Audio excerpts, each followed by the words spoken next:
Well, switching gears to a much more serious note here, the Associated Press is reporting a huge explosion followed by gunfire in the southern Afghan city of Kandahar.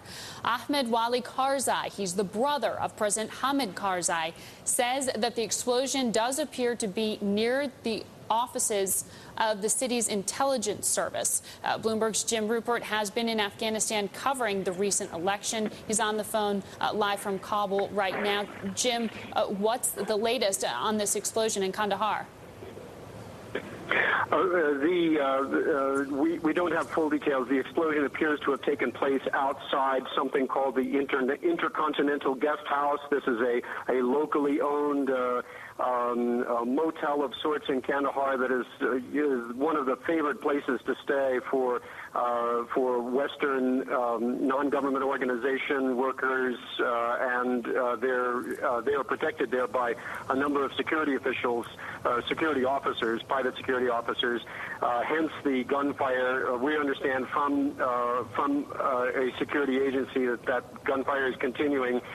But we don't know anything yet about casualties. The latest wire that we are seeing here is that about 8 people have been killed in that explosion in Kandahar. But in Kabul, where you are, Jim, the big focus is the election results. The early results seem to show that Hamid Karzai, the current president, remains in the lead over rival Abdullah in the election that was held last week. Is that what you're hearing now, Jim? Yes. At a press conference this afternoon, the election commission issued this initial vote count based on what they said was about 10% of the ballot boxes having been tallied and confirmed.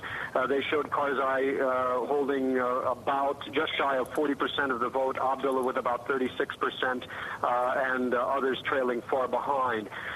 It's really impossible to tell what this means for the election overall because they haven't told us where these votes are from. They said they're from a variety of provinces, both north and south, but we don't know how many of these votes come from the stronghold of this or that candidate, so we can't really evaluate what it means. Will there be a runoff? Is that what's expected right now? President Karzai's campaign is trying to very clearly give the impression that there will not be a runoff. His finance minister claimed yesterday that Karzai, that a government report showed that Karzai had won with 68% of the vote, a real landslide.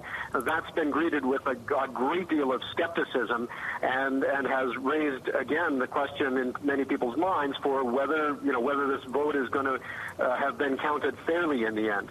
In any case, it's going to take weeks for a result to come, weeks for fraud allegations to be probed by a UN-backed commission that is responsible for that. And whether we get to a runoff or whether Karzai wins or is declared to win the election outright is certainly going to take a long number of days and even weeks to determine. Thank you so much. Bloomberg's James Rupert reporting live for us from Afghanistan, joining us now on the phone.